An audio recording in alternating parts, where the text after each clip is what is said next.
Ara yoşav nemay delredi kılmay günürdümü. Tuğrata düş ya. Düş.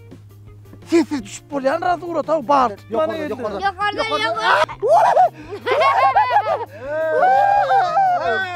Durğov, nereden arkayda ayıttırın dedi. Elena yalvarıp yuvaşolyaz. Ekide ayağımdı böldünüz. Oturğavun now. Instagram'ı işlemeye geldik. Instagram'a. TikTok'a Tuğrat neme koyuyor? Beni. Hiret mutlama. Mutlama diyen. Mutlama beni. Ana. Instagram çünkü. Instagram. TikTok'a Yine. da TikTok'a. Taklam. Beni dur. Beni. Beni bunu mutlama.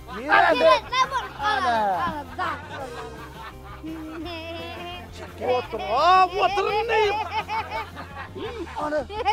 Çekyenler. Gel. Çekti. Ana! Yine. Ha, arımın nereden surata? Ana surata ne yerinde? Hani? Durğov, iyilleme, düysen arayın. İyilleme ama oyuncak denirdi. Var, düşündün mü? Ana kurşum orayı. Getirmen Seyfi'den. Getir.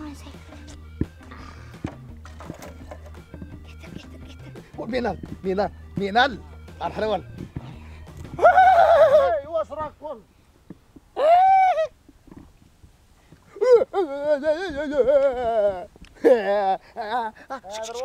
Hedir varım.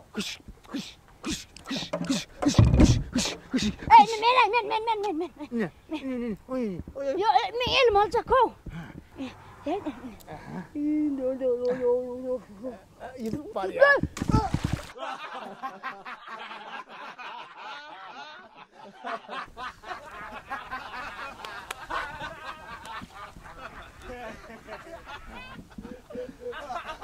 Hey! Hamburg diyen. Gitti. Neme o balık. Tuğrata düşüp gitti. Surata çık gitti. Bizlere Tuğrat'a serfet gitti. Kim? Balık. Nereye gitti?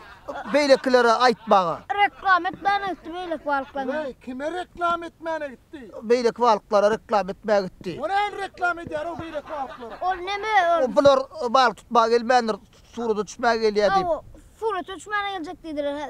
O Hem hemmeti geliyor kurçuk yiyecek deyip. Taptırdık değil ne? Fıttırdın mı? Yok sağ balığı tutturdum. Cürümdü kayan ekeniniz o. Dikildi sözüm mü? Dikilli. Taravar. Hey sapatsızlar. Suratınızdan mı oradan Instagram'ınızdan.